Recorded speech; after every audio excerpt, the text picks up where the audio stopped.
Hi dears, welcome to Home Queen Treats. ஒரு 7 நாளைக்கு முன்னாடி ஒரு ஷார்ட்ஸ் வீடியோ போட்டிருந்தோம். ரமலானுடைய இஃப்தாருடைய ரெசிபீஸ் வந்து உங்கள் கூட ஷேர் பண்ணுறேன் அப்படின்ற மாதிரி வந்து ஒரு ஷார்ட்ஸ் வந்து போட்டிருந்தேன். நிறைய பேர் வந்து வெயிட்டிங்கில் இருந்திருப்பீங்க. ஸோ 7 days ஆகிடுச்சு. சில இஷ்யூஸ்னால என்னால் வீடியோ வந்து க்ரியேட் பண்ண முடியல. அண்ட் ஃபைனலி இன்றைக்கி நம்ம வீடியோ வந்து அப்லோட் பண்ண போகிறோம். இந்த இஃப்தார் ரெசிபீஸ் எல்லாம் உங்களுக்கு ரொம்பவே புதுசாக இருக்கும் அண்ட் நிறைய பேருக்கு வந்து ரொம்ப பிடிச்சிருக்கும். ஸோ வீடியோவை கண்டிப்பாக ஸ்கிப் பண்ணாமல் பாருங்கள். அண்ட் அதுக்கு முன்னாடி நீங்கள் இப்போ தான் நம்ம சேனலை ஃபர்ஸ்ட் டைம் விசிட் பண்ணி பார்க்குறீங்க, சேனல் எல்லாம் பிடிச்சிருக்கு, வீடியோஸ் எல்லாம் பிடிச்சிருக்குன்னா மறக்காமல் சப்ஸ்கிரைப் பண்ணி பக்கத்தில் பெல் ஐக்கானில் ஆல் என்ற ஆப்ஷனை ப்ரெஸ் பண்ணி உங்களுடைய சப்போர்ட் கொடுங்க. எனக்கு இஃப்தார் ரெசிபியில் பார்த்தீங்கன்னா முர்த்தபாக்னு சொல்லக்கூடிய ஒரு ரெசிபி தான் உங்கள் கூட ஷேர் பண்ணியிருக்கேன். ஸோ மைதா வச்சு பண்ணக்கூடியது சிக்கன் முர்த்தபாக்.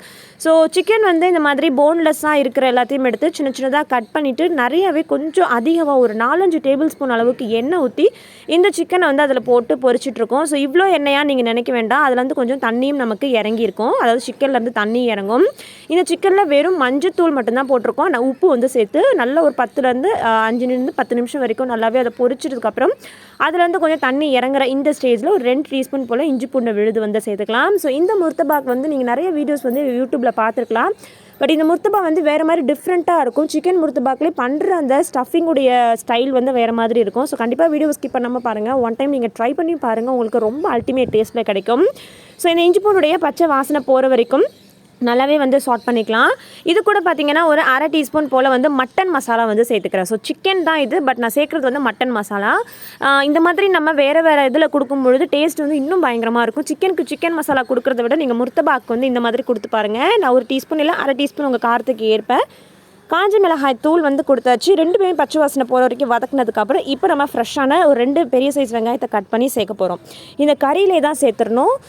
நார்மலாக எல்லாருமே எண்ணெயில் வெங்காயத்தை வதக்கிட்டு அதுக்கப்புறம் வந்து சிக்கன் சேர்ப்பாங்க. இந்த முர்த்தபா ஸ்டைலே வேறு மாதிரின்றதுனால வெங்காயம்லாம் நமக்கு ஹாஃப் பாயில் இல்லை அந்த கிறிஸ்பியோடு இருக்கணும்னா இந்த மாதிரி சேர்க்கணும். அதுக்கப்புறம் ஒரு 4 நிமிஷத்துக்கு அப்புறம் 2 தக்காளி வந்து இதில் பச்சையாகவே சேர்த்துக்கணும். இது எல்லாமே சேர்த்து தக்காளி நல்லா மசிஞ்சு வர அளவுக்கு ஓரளவுக்கு நம்ம வதக்கி விட்டுக்கலாம். எனக்கு குறிப்பாக வந்து வெங்காயம் தக்காளி எல்லாமே அரை வேக்காட்டில் தான் இருக்கணும். அதனால தான் நம்ம வந்து சிக்கனை நல்லா போட்டு வதக்கி மசாலாலாம் கொடுத்ததுக்கப்புறம் இந்த வெங்காய தக்காளி வந்து சேர்க்குறோம். ஸோ இந்த ஸ்டைலில் கண்டிப்பாக நீங்கள் ட்ரை பண்ணுங்கள். சிக்கன் இல்லாட்டி கூட நீங்கள் ஏதாவது வெஜிடபிள்ஸ் கூட வச்சு இந்த மாதிரி பண்ணி பார்க்கலாம். பட் வெங்காயம் தக்காளி மட்டும் அரை வேக்காடாக இருக்கணும் அப்படின்றதுனால இந்த மாதிரி போடுங்க. தக்காளியும் வெங்காயமும் அரை வேக்காடு வெந்து லைட்டாக மசிஞ்சு வந்தால் போதும். அண்ட் அடிப்பிடிக்காமல் இருக்கிறதுக்காக கொஞ்சமாக வந்து தண்ணி சேர்த்துட்டு நல்லாவே வந்து சாட் பண்ணி எடுத்துக்கலாம். அண்ட் இது வந்து பண்ணிகிட்டு இருக்கிறதுக்கு முன்னாடி எப்போதும் போல் நம்ம எப்படி பரோட்டாக்கெலாம் மைதா மாவு பிசைவோமோ அதே மாதிரி தான் ஈஸ்ட்லாம் எதுவுமே சேர்க்கல. நார்மலாக உப்பு போட்டு நார்மலாக எண்ணெய் ஊற்றி எப்போதும் போல் தான் பிசைஞ்சிருக்கோம். அண்ட் சப்போஸ் இந்த கறிக்கு வந்து உங்களுக்கு உப்பு கம்மியாக இருக்குன்னா கூட இதெல்லாம் நீங்கள் இந்த வதக்கும் போதே இதில் வந்து சேர்த்துக்கலாம். ஸோ அவ்வளோதான் நம்மளுடைய அதாவது அந்த ஸ்டஃபிங்குடைய பேசிக் வந்து ரெடி ஆகிடுச்சு. அண்ட் இது கூட வந்து நம்ம இன்னும் வந்து சைடில் தனியாக வேறு ஒரு வெஜிடபிள்ஸ்லாம் வதக்கி தனித்தனியாக வதக்கி சேர்க்க போகிறோம். ஸோ இந்த மாதிரி பண்ணும்போது டேஸ்ட் நமக்கு ரொம்ப வந்து நல்லா வரும். கண்டிப்பாக ட்ரை பண்ணுங்கள், ரொம்ப வேலையெல்லாம் இருக்காது, ரொம்ப டேஸ்டியாக இருக்கும். ஸோ இது அப்படியே தனியாக இருக்கட்டும். ஆறுற அந்த கேப்பில் இன்னொரு கடாய் வச்சுக்கோங்க. அந்த கடாயில் வந்து கொஞ்சமாக எண்ணெய் சேர்த்துக்கலாம். இதில் வந்து நம்ம இப்போ வெஜிடபிள்ஸ்லாம் சேர்க்க போகிறோம். என்னென்ன வெஜிடபிள்ஸ் இருக்கோ நீங்கள் வந்து சேர்த்துக்கலாம். ஸோ இதில் வந்து ஒரு 1-2 வெங்காயம் வந்து நான் சேர்த்துக்கிறேன். இது வந்து நமக்கு எல்லாமே பார்த்திங்கன்னா ஒரு 3-4 நிமிஷம் வந்தாங்கனாலே போதும். ஏன்னா காய் ஃபுல்லாகவே நம்ம சேர்க்க போகிறது வந்து சும்மா ஒரு ஹாஃப் பாயில் கூட கிடையாது, அதை விட கம்மி தான். ஓகேங்களா? ஸோ அந்த மாதிரி நம்ம பண்ணும்போது தான் இன்னும் நமக்கு அந்த காய் எல்லாமே நமக்கு நல்லா கிறிஸ்பியாக நறுக்குன்னு சாப்பிட்றதுக்கு நல்லாயிருக்கும். ஸோ எல்லாத்தையுமே போட்டு ஒரு நிமிஷம் அப்படியே நம்ம வதக்க போகிறோம், அவ்வளோதான். ஸோ வெங்காயம் போட்டிருக்கேன். வெங்காயத்தை கூட உங்கள் வீட்டில் என்ன காய்கறி இருக்கோ சேர்த்துக்கலாம்.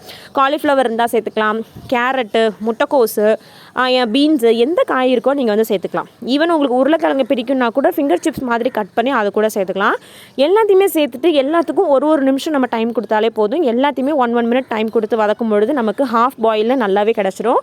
குறிப்பாக இந்த வெஜிடபிள்ஸ் எதுவுமே வேகக்கூடாது, ஓகேங்களா? எல்லாமே நமக்கு ஹாஃப் பாயிலில் தான் இருக்கணும். ஸோ இப்போ இந்த வெஜிடபிள் தேவையான உப்பு வந்து சேர்த்துக்கிறேன். அண்ட் இதில் வந்து உங்களுக்கு மசாலா வேணும் அப்படின்னா, ஏன்னா வெஜிடபிள்ஸ்க்கு ஓரளவு மசாலா கொடுத்தா தான் நல்லாயிருக்கும் அப்படின்றதுனால மசாலாவும் நான் வந்து இப்போது சேர்த்துக்கிறேன். ஏதாவது ஒரு மசாலா நம்ம வந்து ஆல்ரெடி சிக்கனுக்கு வந்து மட்டன் மசாலா போட்டிருந்தோம் இல்லையா, இதுக்கு ஒரு வேளை உங்களுக்கு கரம் மசாலா தேவைப்படுதுன்னா போட்டுக்கலாம். இல்லை உங்களுக்கு வேண்டாம், காரம் கம்மியாக சாப்பிடுவீங்க அப்படின்னா இதில் எந்த மசாலாவுமே சேர்க்க வேண்டாம். அண்ட் இதுக்கப்புறம் ஃபைனலி இதில் தான் நம்ம தக்காளி சேர்க்குறோம். தக்காளி வந்து வெங்காயத்தோடய சேர்த்துடக்கூடாது. தக்காளி மசிஞ்சிச்சுன்னா அது ஒரு மாதிரி மசாலா மாதிரி ஆகிடும். அதாவது நமக்கு எல்லாமே வந்து ஹாஃப் பாயில் இருக்கணும் பண்ணுறதுனால தக்காளி வந்து கடைசியாக சேர்த்தாச்சு. இப்போ கரெக்டாக ஒரு 3 நிமிஷம் போல் ஆகியிருக்கு. ஸோ நம்மளுடைய இந்த காய்கறி இதுவும் வந்து ஓரளவுக்கு ஹாஃப் பாயிலில் ஒரு 4 நிமிஷத்தில் ரெடி ஆகிடுச்சு.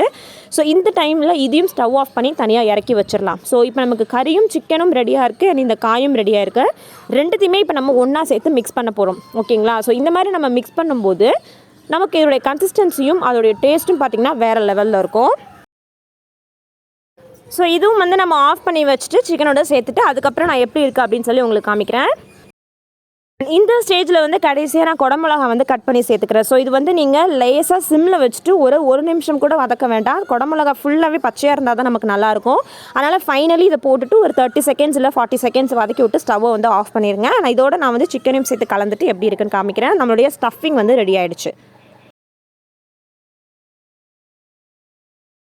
இது கூடவே ஃபைனலாக வந்து கொத்தமல்லி வந்து சேர்த்துக்கலாம். நல்ல ஒரு ஃப்ளேவருக்காக நம்ம சேர்த்துக்கிறோம். இப்போ வந்து ரெடி ஆகிடுச்சு. சிக்கனோட சேர்த்து ஃபுல்லாகவே மிக்ஸ் பண்ணிக்கலாம்.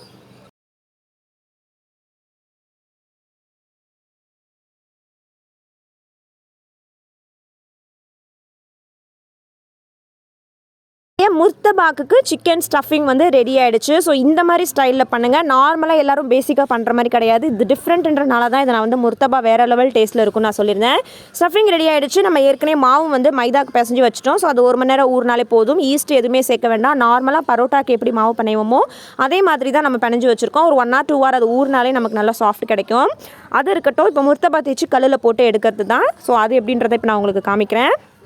ஸோ நல்ல ஒரு ட்ரையான பிளேஸில் சுத்தமான ஒரு சர்ஃபேஸ் எடுத்துக்கோங்க. அதில் நம்ம ஏற்கனவே பிணைஞ்சு வச்சு இந்த மைதா மாவு 1 மணி நேரம் 2 மணி நேரம் ஊறி இருக்கு இல்லையா, அதை இன்னொரு தடவை நல்லா பிணைஞ்சு எடுத்துக்கலாம். மேலே வந்து லேசாக காஞ்ச மாதிரி இருக்கும். அதனால் அண்ட் இந்த மாதிரி வந்து லேசாக எண்ணெய் தடவிட்டு சர்ஃபேஸில் ஒட்டாமல் இருக்கிறதுக்கு அண்ட் நம்ம பிணைஞ்சு வச்சுருக்கிற இந்த மாவு எடுத்து நல்லாவே பிசைஞ்சு ரோல் பண்ணி குட்டி குட்டி பால்ஸ் ஆக்கிக்கலாம் பூரிக்கு போடுற அளவுக்கு. ஏன்னா முர்த்தபாக்கு நம்ம மெலிசா தான் மைதா வந்து கோட்டிங் தேய்க்கணும். மொத்தமாக தேய்ச்சிட்டா நல்லா இருக்காது, ஹார்டான மாதிரி இருக்கும். ஸோ மெலிசா தேய்க்கிறதுக்கு ஒரு பூரி போடுற சைஸ்க்கு மாவு எடுத்தால் போதும். ஸோ இந்த மாதிரி ரோல் பண்ணிவிட்டு கட் பண்ணிங்கன்னா உங்களுக்கு ஈக்குவல் சைஸில் வந்து எல்லா பால்ஸும் கிடைக்கும் அண்ட் ஈஸியாகவும் நம்ம வந்து போட்டுடலாம். ரொம்ப டைம் ஆகாது. ஸோ இது நீங்கள் கோதுமை மாவில் வேணும்னாலும் ட்ரை பண்ணிக்கலாம். கோதுமை மாவில் இந்த மாதிரி மெலிசா தேய்ச்சி போட முடியும். அது வந்து பார்த்திங்கன்னா வேறு டேஸ்ட்டில் இருக்கும். மைதானம் போது அது வேறு டேஸ்ட்டில் இருக்கும். பட் உள்ளே வைக்கிற ஸ்டஃபிங்கோடைய முர்த்தபாக் ஸ்டஃபிங் வந்து நீங்கள் இந்த மாதிரி ஒரு மெத்தடில் ட்ரை பண்ணுங்கள். ஏன்னா வெங்காயம் தக்காளி எல்லாமே நம்ம வந்து நடுவில் சேர்த்துருக்கோம். ஸோ நம்ம டீப் ஃப்ரை எதுவுமே பண்ணலை. ஸோ மேக்ஸிமம் இந்த ஸ்டஃபிங் பண்ணுறதுக்கு குறைஞ்சபட்சம் ஒரு 10 to 15 நிமிஷம் தான் ஆகும். ஏன்னா சிக்கனும் பார்த்திங்கன்னா நமக்கு ரொம்பவே சீக்கிரம் வேகக்கூடிய ஒன்று. ஸோ இப்போ நான் எப்படி தேய்க்கணும் அப்படின்றத உங்களுக்கு தேய்ச்சி காமிக்கிறேன். நல்ல மெல்லிசா, ஏன்னா மைதா அப்படின்னும் போது நம்மளால் மெல்லிசா தேய்க்க முடியும். அடியில் எண்ணெய் தடவிட்டு நல்ல மெல்லிசா தேய்ச்சிக்கோங்க.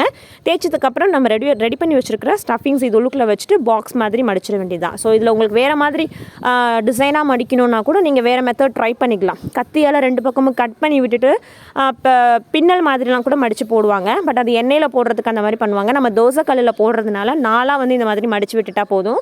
அண்ட் முர்த்தபாக்கில் இன்னொரு முக்கியமான ஒரு விஷயம் என்னென்னா மேலே வந்து எக்கு கோட்டிங் வந்து கொடுக்கணும். அதுதான் வந்து இன்னும் நல்ல டேஸ்ட் கொடுக்கும். ஸோ 2 இல்லைனா 3 எக்கு வந்து நீங்கள் தனியாக ஒரு பவுலில் உடச்சி நல்லாவே மிக்ஸ் பண்ணிவிட்டு அதில் கொஞ்சமாக உப்பும் பெப்பர் தூளும் போட்டு ஒரு பவுலில் தனியாக வச்சுக்கோங்க. ஆயில் ப்ரஷ் நமக்கு வீட்டில் யூஸ் பண்ணுறது இருக்கும் இல்லையா, அந்த ப்ரஷ் எடுத்து முட்டையில் வந்து கோட்டிங் பண்ணிவிட்டு இந்த முர்த்தபாக்குடைய மேல் பகுதியில் நம்ம வந்து போட்டு கோட் பண்ண போகிறோம். ஸோ அதுதான் இந்த முர்த்தபாக்கு இன்னும் நல்ல ஒரு டேஸ்ட்டு கொடுக்கும். எக்கு போடுறதுனால நல்ல உங்களுக்கு கோல்டன் ப்ரௌனாகவும் ப்ளஸ் உங்களுக்கு நல்ல டேஸ்ட்லையும் கிடைக்கும். ஸோ கண்டிப்பாக நீங்கள் இந்த ஸ்டெப் மறந்துடாதீங்க. முர்த்தபாக்கு மேலே எக் கோட்டிங் கொடுக்கறது தான் ரொம்பவே வந்து சூப்பராக இருக்கும். அண்ட் அதே மாதிரி இதுக்கு நீங்கள் டொமேட்டோ கெச்சப் வேணும்னாலும் வந்து நீங்கள் தொட்டு சாப்பிட்டுக்கலாம். ஆரல்ஸ் உங்களுக்கு மைனஸ் பிடிக்கும் அப்படின்னாலும் அது கூட நீங்கள் மிக்ஸ் பண்ணி சாப்பிட்டுக்கலாம். இப்போ நமக்கு முர்த்தபாக் வந்து ரெடி ஆகிடுச்சு. தோசைக்கல்லில் போட்டு எடுத்துட வேண்டியதுதான்.